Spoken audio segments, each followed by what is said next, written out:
the analogy that I like to say is like, you're paying for pitches. And if I'm a baseball player, I want to see as many pitches as I possibly can. But I also recognize that not all pitches are going to be meatballs right down the middle at like 60 miles an hour. It's going to be some in the dirt. Some are going to buzz the tower. Some are going to be outside. Some are going to be way over my head. But I need to see as many pitches as I possibly can. And so that's what I'm doing with paid marketing. You're an inspiration to our entire organization. Welcome to the Gym Marketing Made Simple podcast. We're going to be talking the done-for-you marketing and sales strategies proven to work with boutique fitness gyms to increase quality lead flow and grow your revenue. Don't try to be a professional marketer and waste tons of money. Let the experts at Lasso do it for you. And now, here are your hosts, Blake Ruff and Sherman Merricks. Another episode of Gym Marketing Made Simple, Sherman, Blake. And today our special guest is Joshua Martin. Some of you guys may know Josh, some of you guys may not, but he's a new member on the Lasso team, longtime friends, right? Longtime friends. So I'm excited to sort of chat about this and a lot of the cool things we have going on. But Josh, first, thanks for taking the time out for the podcast, but more importantly, welcome to the team, buddy. Welcome. Thank you. Didn't we have Josh on a while ago? We did. Time? Oh, okay. It's my second time. Yeah, it must have been.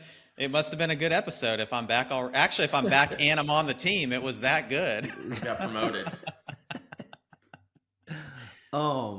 Josh. So let's just start off, just in case someone hasn't listened to the first episode, they don't know anything about you. Let's give them a quick little synopsis, background on you, and then we'll jump right into it. Yeah, for sure, man. So, number one, thank you for having me back, and thanks for having me on the team. It's wonderful to be here. It's been wonderful to know you guys for as many years as I have, and I'm super grateful to be here. So, let's see. I have been a coach like in the health and fitness and performance space. Let's see, this is 2025, so 23 years now. And then in that time, I opened a gym down here in Florida, just outside of Tampa, and owned my gym for 13 years. And I have been a business mentor for specifically, mostly gym owners this will be my 9th year this year. And so that's kind of the background and the experience that I bring to the Lasso team. And but personally, outside of that, married. My wife and I are celebrating 17 years of marriage this year. And we have 2 lovely kids. We homeschool. We love Jesus. And I'm a huge car enthusiast. Oh, man. It feels like you're sort of copying off me, homeschool. How long have you been homeschooling? This is our 5th year, actually, homeschooling. Okay. Yeah. Yeah. I don't know what it is for us. I think it's about 8. But I love homeschooling. That's first and foremost. If you take nothing else away from this podcast, just start homeschooling. Correct. I'm all for it. And Josh, I can't believe it, but this year I'll have been married 20 years. Like, I'm too young and good looking to have been married 20 years, but I'll take it though. I think what we need to celebrate is Christina for having put up with you for that long. Look, we've been married for 20, and then we dated 4 years before that. So she's been around for a long time. So yeah, man, let's sort of jump into it. I'm gonna let Blake start us off, and then we'll just take it from there. Yeah. So I think, Josh, what I was thinking about before this episode is coming on, you have decades of mentor experience, and then really switching from mentoring to like a paid marketing company. And granted, like, we find ourselves, all of everybody on the team of Lasso is a gym owner or has been, so they have in a successful gym owner that. So we do fall into the mentoring a lot. But I would say, what have you noticed that is different in just the gym owner's mentality or the coaching style? Because a lot of times we're not coming in at the very beginning and like building systems, processes, and all that. We're really, exemplifying everything they've already done and getting it out there and, putting fuel to the fire, as I like to say, of getting people in the door. So yeah, just like what has been your experience in, in that whole process, like good, bad, ugly, amazing, whatever. Yeah, man. So one of the things that really stood out to me from the get-go is that, no surprise, the people that have good systems and processes like in place, when you pour gasoline on the fire that's already there, no matter how big or small, right? It could be a gym that's doing 10,000, it could be a gym that's doing 40,000, but when these gyms have systems and processes set in place and the owners trust that, everything else just gets amplified in a very, very good way whenever you add paid marketing on top of that. And truth be told, man, it was an area that I was not super, super familiar with just in my, my prior experience in terms of really understanding the impact, the positive impact that paid marketing can have to directly to somebody's bottom line. So that was like a big kind of like aha moment for me. But really, there's no surprise here that in past gym owner mentorship, and current work that I get to do with you guys is I used to tell people this, and even as a coach, if you just do the work, the results will follow. Like, period. So, and what I mean by that is like, we have a playbook for people to follow. It's like, do this, do this, do this. The second that they try to go in there and customize things or change it up or, well, no, this isn't going to work for me, or skip steps, or this isn't for me, that's when we see the problems. And we've all worked with people in the health and fitness space. It's the same thing. As soon as they start to make changes to the program that you have written that is going to work because you've seen it repeated time after time after time, as soon as they start to change those things, irregardless or regardless of people being individuals and different, the basics still work. So if you just work the basics, you're going to be in good shape. Yeah, I think, I wrote down 2 notes here and I have a question for you. I think one thing that you said there, and Sherman said it on the last episode with Tommy, was that like from a consumer's perspective, they don't really know the difference between F45, Orange Theory, and all these other places, right? They don't know the methodology behind that happens inside the doors. So like everybody thinks they're this unique unicorn, right? And like, but really you're not. I don't know where Sherman just went, but the gym owner isn't. And you think that you need all this custom copy and all these things, but what you really just need to do, and I think going back to either Chris or Matt said this on a podcast, you just need to have more conversations. Yeah. You just need to have the chance to have more conversations. And the way to do that is not be so unique, right? So like I heard this Donald Miller, I was watching one of his things the other day. Like if you go to pick up a hitchhiker, you don't say, hey, this is like all about me. You say, where are you going? Right? It gets very direct. You say, this is the problem we solve. Are you struggling with XYZ? We help you with that. But if you get into like, oh, we're this special unicorn that does XYZ, and then you just confuse them and they have no idea of what's going on whatsoever. So I think that's a big thing. And I mean, welcome to add to that at all. Yeah, man. I think that's such an important learning for so many owners. Like a big thing that I see in the space related to this is this whole concept of like brand and brand awareness. And I think I might have heard you say this, that like Coca-Cola is a brand, Nike is a brand. My gym, I'm humble enough to say, like, my gym was not a brand. It was a fixture within my community, but like in terms of like when we all think of brand, that's not it. And so trying to your point, get super, super niche with every little thing is only going to do you more harm than good. But a lot of people that have become brands and become very successful then get to the point where they become a brand, and then they sell this to everybody else, forgetting what they actually did to get to where they are, which is all of the basic, boring things, picking up the phone, trying to have as many conversations with as many people who may or may not be unqualified as humanly possible, because conversations lead to conversions. Yeah. And, like brand is the way it makes you feel when you see it, right? Like Red Bull, like adventurous, like outdoors, but that brand is through the messaging. Like, branding, you don't even have to say words and people know. Like you watch like Yeti commercial. I know I'm going to be outdoorsy. I know I'm going to be adventurous. I know it's going to have to do probably with, some mountains or something like that, right? But your messaging and your awareness is what gets out to people to bring them in the door. Yeah. So I got a question for you, and we haven't talked about this all. What makes, just coming into Lasso and like your mentoring on the background, what makes a good gym owner? Like what mentality and either characteristics or character traits do they have to have? Man, I wish I would have prepped for this one. On the spot. I think that it is not the same things that make somebody a great coach in their business. And I was just as guilty of this as anybody else has been. But, somebody that is super, super passionate, gifted in their coaching practice, the longer that they try to hold on to that and like being in the business and, is it Michael Gerber that talks about working in the business versus on the business? Yeah.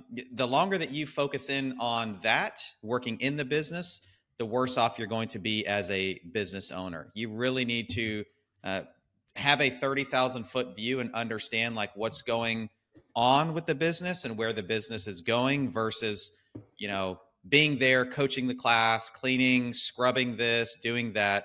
But I would say that it does come with a bit of a caveat. And I think you and I, and maybe a couple of the others on the team have talked about this. I think a lot of times people hire too quickly.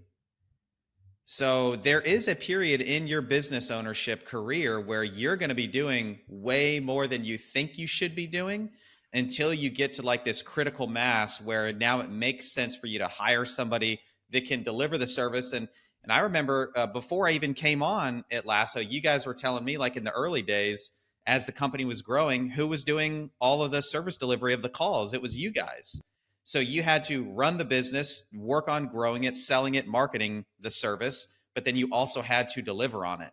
And it wasn't until you guys really got to this critical point, you're comfortable with what you're making, and then you can think about bringing somebody else on because now you actually know where you're going to be leveraging your time to continue growing the business.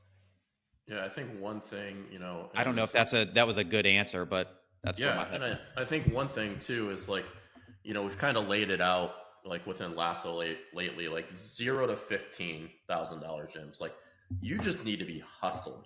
Yeah. You need to like. It needs to just be you. You don't need a GM. Yeah, the first thing you're doing you need less to than do. 15 grand. I'm here to tell you. Someone else might not tell you that. You're doing less than 15 grand.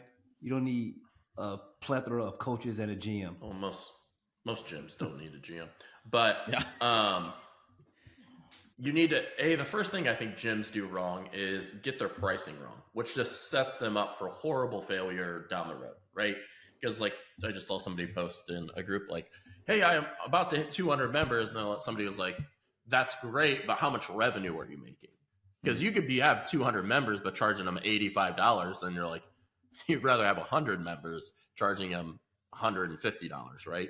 So aligning that, and then you just really like, you're not going to have it all figured out, right? Because you're a one-man show. There's not going to have tons of systems and processes. Like you should be detailing everything that you do. So when you do hand it off, they know how to do it.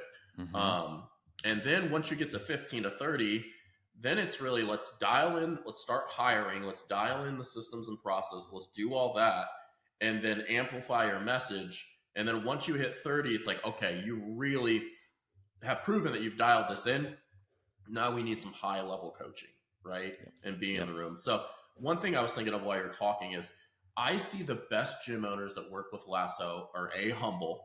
They know they're not the smartest person in the room.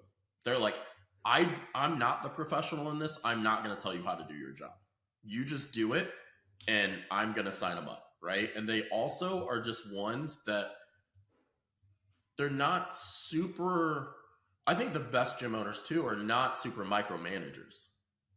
Nope. And because if you micromanage everything, you're basically still a one-man show, just like being the puppeteer, and just managing everybody at the same time and not letting anybody mess up or giving them autonomy to actually do anything on their own. Yes. So I think that's, the biggest thing I see, that our best gym owners are ones that like, I don't want to do this. I know you're the professional. You just get me people in, I'll sign them up. And that's it. The ones that get all tied up about like, well, it's not my image. And then they go to their image and it costs them $60 for a lead and all that stuff. And then they just revert back or get hung up on copy. They're the ones that actually, I would say this, they want to speak to themselves and not their clients. Yeah.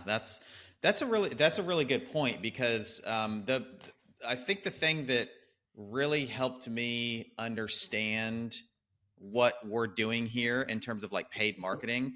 I've shared this analogy and I feel like it's starting to spread, at least amongst our group, is, well, I don't know about Sherman, but Blake, I know you and I are baseball fans.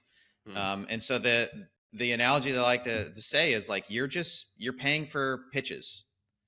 And if I'm a baseball player, I want to see as many pitches as I possibly can.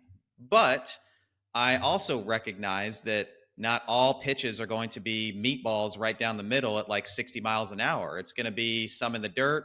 Some are going to buzz the tower. Some are going to be outside. Some are going to be way over my head. But I need to see as many pitches as I possibly can. And so that's what I'm doing with paid marketing. And frankly, like if that doesn't sound good to you, if you don't want to be having all those conversations, then deep down, you need to do some discovery work on, do you actually want to serve as many people as you say that you do? Because or if you do did, have a business. Yeah, because if you really truly did, you'd be picking up the phone as quick and as often as you could. That would be like saying I'm a car salesman and I want to sell 100% of people come in. I don't want to talk to anybody else that comes in.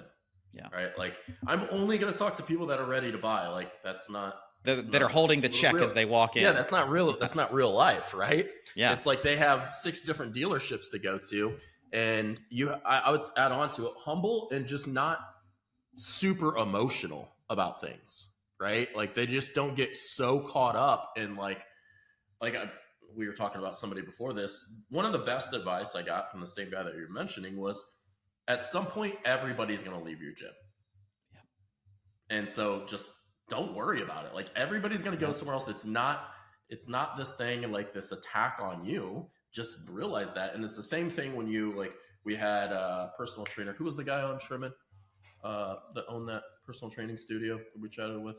Oh, yeah. I don't remember his name, but yeah, I know what you're talking about. Yeah. So anyways, he was like, if we make 100 phone calls and get 2 to sign up, that's a huge win.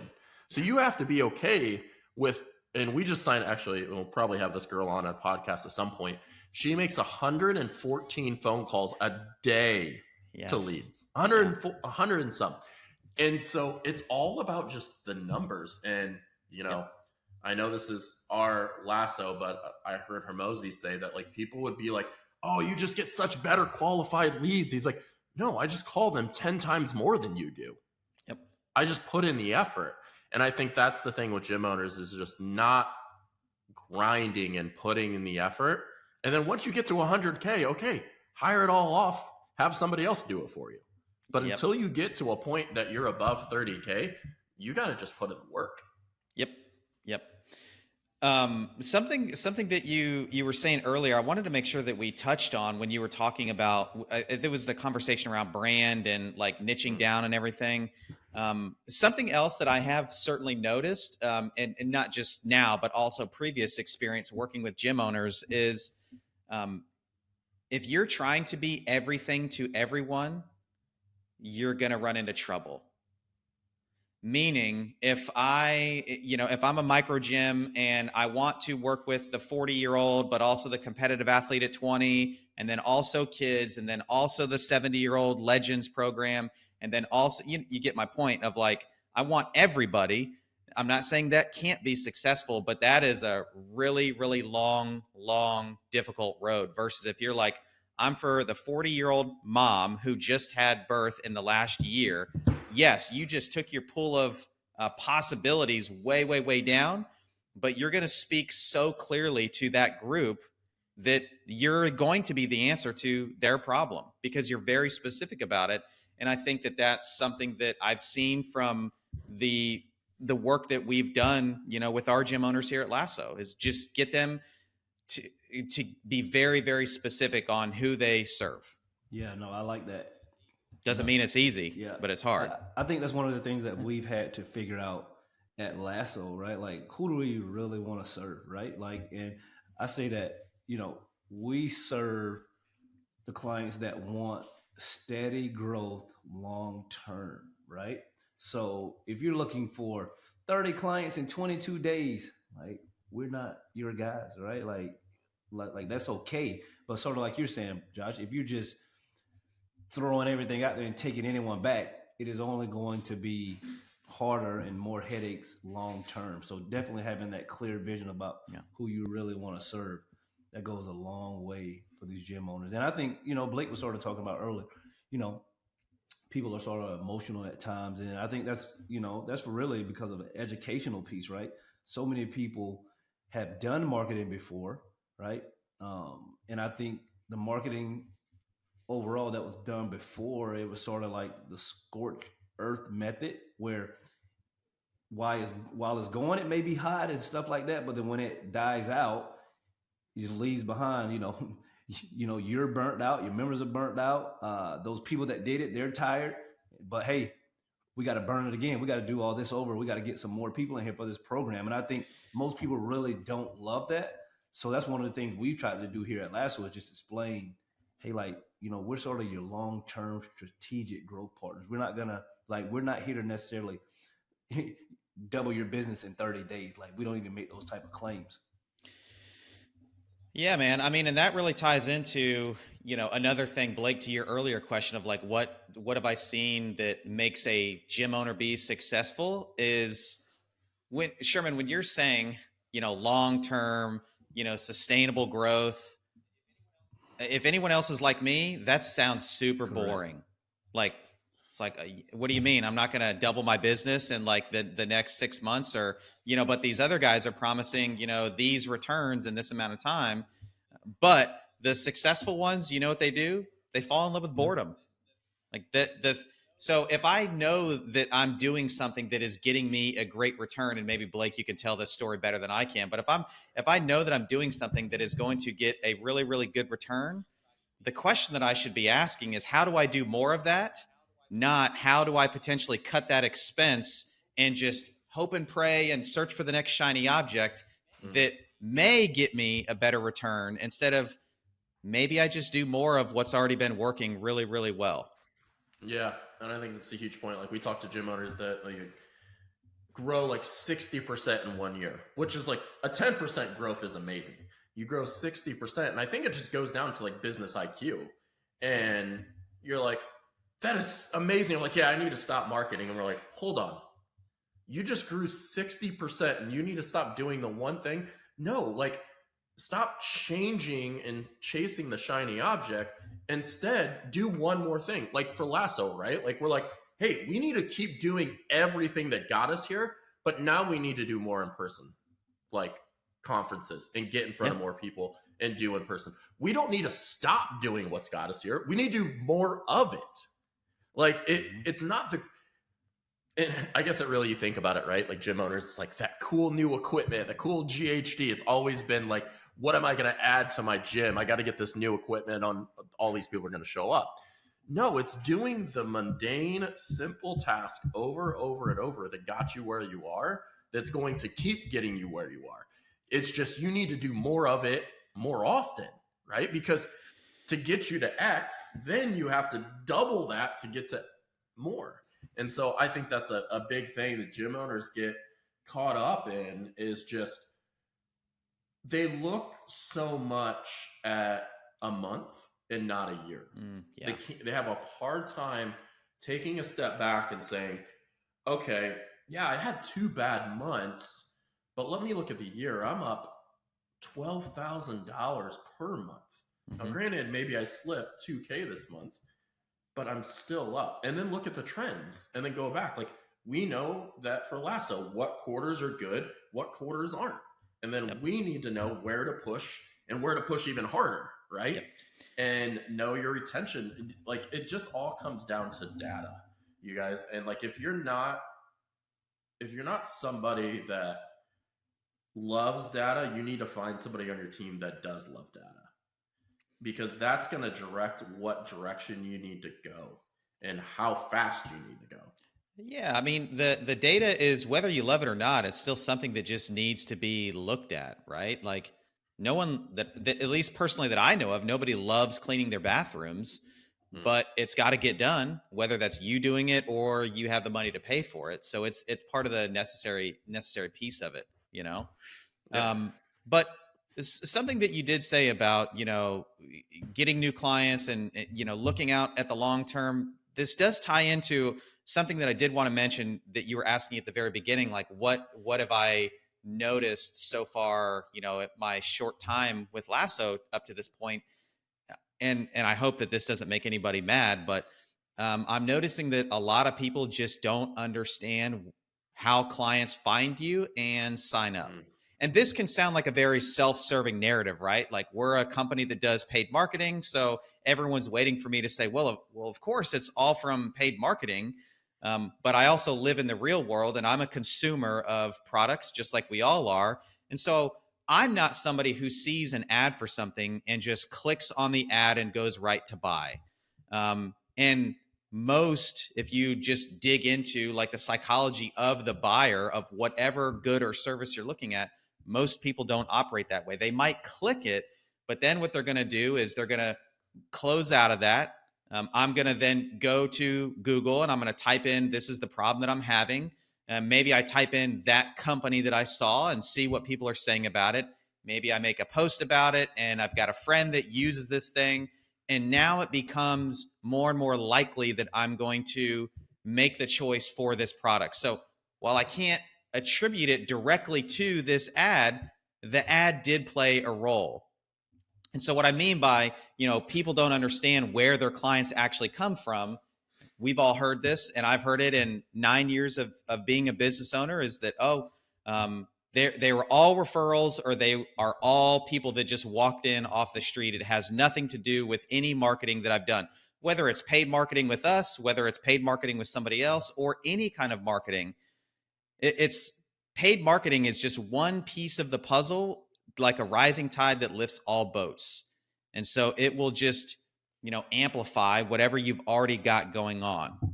And so could they have been a referral? Sure, they could have been a referral that also saw an ad and then also did some digging on their own and then walked in and said, oh yeah, I know Johnny. And so I'm attributing it to the referral, but I don't see the bigger picture. And going back to your point about data, now what we're seeing, and you're starting to share a lot more of, is what happens to gyms that had a faucet of leads coming in, clients signing up, that then turned off that faucet, i.e. stopped their paid marketing, and now seeing what are their leads and signups look like, it falls off a cliff. Now, of course, tongue in cheek, what I'm saying in the background is like, well, I guess your clients stopped referring people to you. It's like, well, no, it's just the gasoline that you had on the fire that you already had going is just being lessened. Yeah, for sure. I think we see at least 30 to 60% drop off, like minimum of leads, which then it just boggles my mind. It's not like when you run ads, all of a sudden your organic website just starts getting double the amount of website traffic. Like it's just not the case. And I think that's the importance of having everything working together. And like I'm talking about with the Lasso clients today, is just that halo effect of making sure you're posting every day. And like your posts don't have to be like, and I heard this the other day, like you actually don't want to be the most amazing, you know, social media person, because if you go viral in a community that's US based, right? Then you're dealing with, you just got to be known in your community, right? Like that's why, like, and I would say on top of it, marketing's so important, because our gyms are getting, not our gyms as a whole, outside of franchises, are getting crushed by franchises because they're spending so much money, and we're wondering why Orange Theory has 400 members, because they're spending $5,000 a month and getting in front of the people, and you're stuck wondering why you can't get new clients. And when you run paid marketing, it is going to drive traffic. Not even drive traffic, it's going to bring awareness across the board to everything. That's why everything you need to be posting daily. You need to have a website that's frictionless, and you need to stay in front of people constantly, even the bad ones, because it takes 8 to 10 touch points for somebody to actually opt into something. So, can I ask, I know you guys have me on as a guest, but can I ask you a question, Blake? So something that you said actually really reframed things for me. You know, in my work with gym owners over the years, one of the things that I would always tell them is like, hey, we need to hold off on doing some paid marketing for whatever reason. You know, we need to get systems and processes set up, or we need to do some other things. But we were having a conversation, I don't know if you'll remember it, so maybe this will jog your memory, about a month ago, and you said something to the effect of, we need these people to stress test the systems that they have, and paid marketing is a really, really effective tool to do that. Can you talk a little bit more about that? Like, why you said that and what it means to you? Because once I thought about it, it made perfect sense to me, and especially with this specific instance we were talking about. But maybe if for a gym owner like me that's like, no, I need to do these other things first, so I'm not ready for paid marketing. Yeah, and I've heard it a lot before that, like, and we've created something for gyms under doing 15K that we've kind of just started putting out. But without, it's kind of like when you get to a high level of like gym ownership or business ownership, and you leave your business for a week, and then you realize what needs to be fixed, right? Until you do that and stress test, like, if you're only getting like 2 to 3 clients a month, that's pretty easy to onboard, and you don't know where the holes are. But when you get 10, then you're like, oh my gosh, now I know what's not working. And I know that I don't have enough time on the schedule to onboard these people. They're not having a good, transition into classes, or the coaches aren't doing a great job there. Then you can fix those before you get to the 15 to 30K.